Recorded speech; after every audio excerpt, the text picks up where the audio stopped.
Python സീരീസാണ് നമ്മൾ continue ചെയ്തുകൊണ്ടിരിക്കുന്നത്. So അതിനകത്ത് എഫ് സ്ട്രിങ്ങിനെ പറ്റിയാണ് നമ്മൾ ഈ ഒരു സെക്ഷനകത്ത് പറയാൻ പോകുന്നത്. എന്താണ് എഫ് സ്ട്രിങ്, എങ്ങനെയാണ് അത് യൂസ് ചെയ്യുന്നത്. സോ നെയിം പോലെ തന്നെ നമുക്കൊരു സ്ട്രിങ് ക്രിയേറ്റ് ചെയ്യുന്ന സമയത്ത് കുറച്ചുകൂടി സിമ്പിളായിട്ട് നമുക്ക് ടെക്സ്റ്റുകൾ ക്രിയേറ്റ് ചെയ്യാം, അല്ലെങ്കിൽ ഔട്ട്പുട്ടിനെ ക്രിയേറ്റ് ചെയ്യുന്ന സമയത്ത് നമുക്ക് അതിൻ്റെ ഇൻപുട്ട് മെത്തേഡുകളൊക്കെ നമുക്ക് കുറച്ചുകൂടി സിംപ്ലിസിറ്റി ആക്കാൻ വേണ്ടിയിട്ടാണ് എഫ് സ്ട്രിങ് യൂസ് ചെയ്യുന്നത്.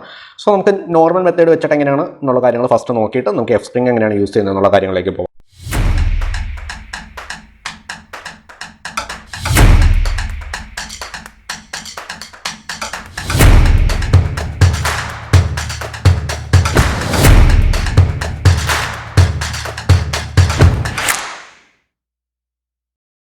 ഇപ്പോൾ ഞാനിവിടെ നെയിം എന്ന് പറയുന്ന ഒരു വേരിയബിൾ ക്രിയേറ്റ് ചെയ്തു. ദെൻ അതിനകത്ത് സീക്വൽ ടു ഞാൻ എൻ്റെ നെയിം കൊടുത്തു.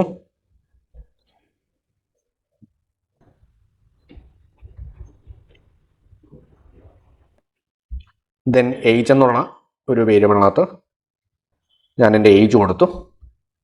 ദെൻ ഹൈറ്റ് എന്നുള്ളൊരു വേരിയബിളിനകത്ത് 5.9 എന്നുള്ളൊരു വേരിയബിൾ കൊടുത്തു. സോ ഇത് ഫ്ലോട്ട് ആയിട്ടാണ്, ഇത് ഇൻറ്റീജർ ആയിട്ടാണ്, ഇത് സ്ട്രിങ് ആയിട്ടാണ് ആക്ട് ചെയ്യുന്നത്. സോ ഞാനിവിടെ പ്രിൻറ്റ് ഫംഗ്ഷനകത്ത് ഇപ്പോൾ നമുക്ക് എന്തെങ്കിലും ഒരു ടെക്സ്റ്റ് എഴുതണമെങ്കിൽ നമ്മൾ എങ്ങനെയാണ് എഴുതാം? പ്രിൻറ്റ് ഒരു double കോട്ടിനകത്ത്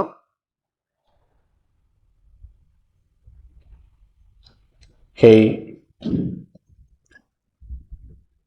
my name is, then അത് കഴിഞ്ഞിട്ട് എന്ത് ചെയ്യും? പ്ലസ് ഇടും. പ്ലസ് ഇട്ടിട്ട് ആ ഒരു വേരിയബിൾ നെയിം പറഞ്ഞു കൊടുക്കും. സോ ഇവിടെ നെയിം എന്നുള്ള വേരിയബിൾ നെയിം കൊടുത്തു. ദെൻ അതിനുശേഷം വീണ്ടും പ്ലസ് ഇടും.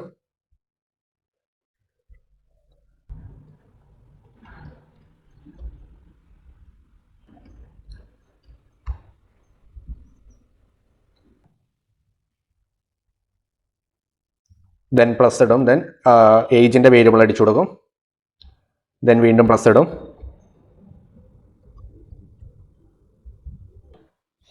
ഈ രീതിയിലാണ് നമ്മൾ ടെക്സ്റ്റ് പറഞ്ഞു കൊടുക്കുന്നത്. സോ ഇത് റൺ ചെയ്തിട്ടുണ്ടെങ്കിൽ എന്തായിരിക്കും ഔട്ട്പുട്ട് കിട്ടുക? റൺ ചെയ്തിട്ടുണ്ടെങ്കിൽ നമുക്ക് എറർ ആയിരിക്കും വരിക. കാരണം ഇത് സ്ട്രിങ് ആണ്, ഇത് ഇൻറ്റീജർ ആണ്, ഇത് ഇൻറ്റീജർ ആണ്. ഇപ്പോൾ ഇവിടെ പ്രിൻറ്റ് ഫംഗ്ഷനിലേക്ക് വിട്ടിട്ടുണ്ടെങ്കിൽ ഇത് സ്ട്രിങ് ആയിട്ടാണ് വർക്ക് ചെയ്യുന്നത്. നെയിം ഓൾറെഡി സ്റ്റോർ ചെയ്തിരിക്കുന്ന സ്ട്രിങ് ആയിട്ടാണ്. ഐ ആം എന്ന് പറയുന്നത് സ്ട്രിങ് ആണ്. പക്ഷേ ഏജ് എന്ന് പറഞ്ഞിരിക്കുന്നത് ഇൻറ്റീജർ ആയിട്ടാണ് വന്നിരിക്കുന്നത്. അപ്പോൾ അതിനെ സ്ട്രിങ്ങിനെ കൺവേർട്ട് ചെയ്യണമെങ്കിൽ ഒന്നെങ്കിൽ നമ്മൾ നേരത്തെ പഠിച്ച കൺവേർഷൻ മെത്തേഡ് യൂസ് ചെയ്യാം. ഇവിടെ സ്ട്രിങ് ആണെങ്കിൽ സ്ട്രിങ് അടിച്ചു കൊടുക്കുക, സ്ട്രിങ് ഫംഗ്ഷൻ കൊടുത്തിട്ട് അതിനെ കൺവേർട്ട് ചെയ്തിട്ട് നമുക്ക് യൂസ് ചെയ്യാം. ദെൻ ഇപ്പോൾ റൺ ചെയ്തിട്ടുണ്ടെങ്കിൽ ഔട്ട്പുട്ട് കിട്ടും ഹേ my name is Binu, hey my name is Binu, I M 26 year old എന്ന് പറയുന്ന ഒരു നമുക്ക് മെസ്സേജ് പ്രിന്റ് ചെയ്തു തന്നു. പക്ഷെ ഇപ്പോൾ നോക്കിയിട്ടുണ്ടെങ്കിൽ നമുക്ക് ഒരുപാട് കോംപ്ലിക്കേറ്റഡ് ആണ്. കാരണം ഒരുപാട് വലിയ ടെക്സ്റ്റ് എഴുതുന്ന സമയത്ത് ഓരോ സ്ഥലത്തും ഇങ്ങനെ ഡബിൾ കോട്ട് ഇട്ട് കൊടുക്കണം, സ്ട്രിങ് ആയിട്ട് കൺവേർട്ട് ചെയ്യണം. ഇപ്പോൾ ഈ സ്ട്രിങ് ആയിട്ട് കൺവേർട്ട് ചെയ്യുന്നതിന് പകരം ഒന്നെങ്കിൽ ഇവിടെ പ്ലസിന് പകരം കോമ ഇട്ട് കൊടുത്താലും മതി. അതായത് നമുക്ക് സ്ട്രിങ് ആയിട്ട് കൺവേർട്ട് ചെയ്യേണ്ട കാര്യം വരത്തില്ല. ഇവിടെ പ്ലസിന് പകരം കോമ ഇട്ട് കൊടുക്കാം കേട്ടോ. സോ അന്നേരം സ്ട്രിങ് ആയിട്ട് കൺവേർട്ട് ചെയ്യാതെ എഴുതാം. അപ്പോൾ നമുക്ക് സ്ട്രിങ് ആയിട്ട് ഇവിടെ കൺവേർട്ട് ചെയ്യേണ്ട, അല്ലാതെ തന്നെ എഴുതി വന്നിട്ടുണ്ട് ഹേ my name is Binu, I M 26 year old എന്ന് പറഞ്ഞുകൊണ്ട്. പക്ഷെ ഇവിടെ വലിയൊരു ടെക്സ്റ്റ് വരുന്ന സമയത്ത് ഇതുപോലെ ഒരുപാട് കാര്യങ്ങൾ പറഞ്ഞു കൊടുക്കണം.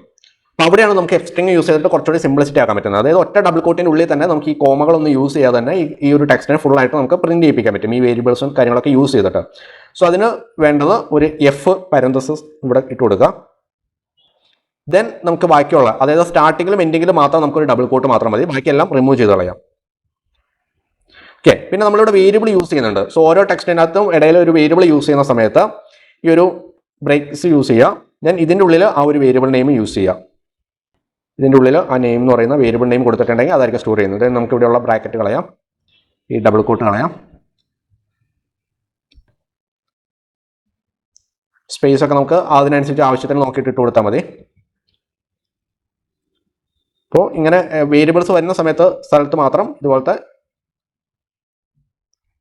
സ്റ്റാർട്ടിങ് എൻഡിങ് ഈ പറയുന്ന ബ്രാക്കറ്റ്സ് ഇട്ട് കൊടുക്കുക. ദെൻ ബാക്കി ടെക്സ്റ്റ് ചെയ്തിട്ടുണ്ടെങ്കിൽ നമുക്കത് റൺ ചെയ്തിട്ടുണ്ടെങ്കിൽ കൃത്യമായിട്ടുള്ള ഔട്ട്പുട്ട് കിട്ടും. സോ നമുക്കിത് റൺ ചെയ്ത് നോക്കാം.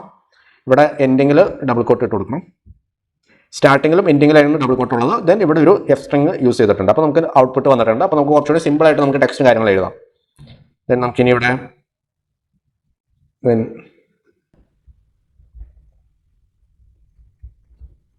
ഹൈറ്റ് കൊടുക്കണമെങ്കിൽ ഇതുപോലെ ബ്രാക്കറ്റ് ക്ലോസ് ചെയ്യുക. ദെൻ ആ ഒരു വേരിയബിൾ നെയിം കൊടുക്കുക.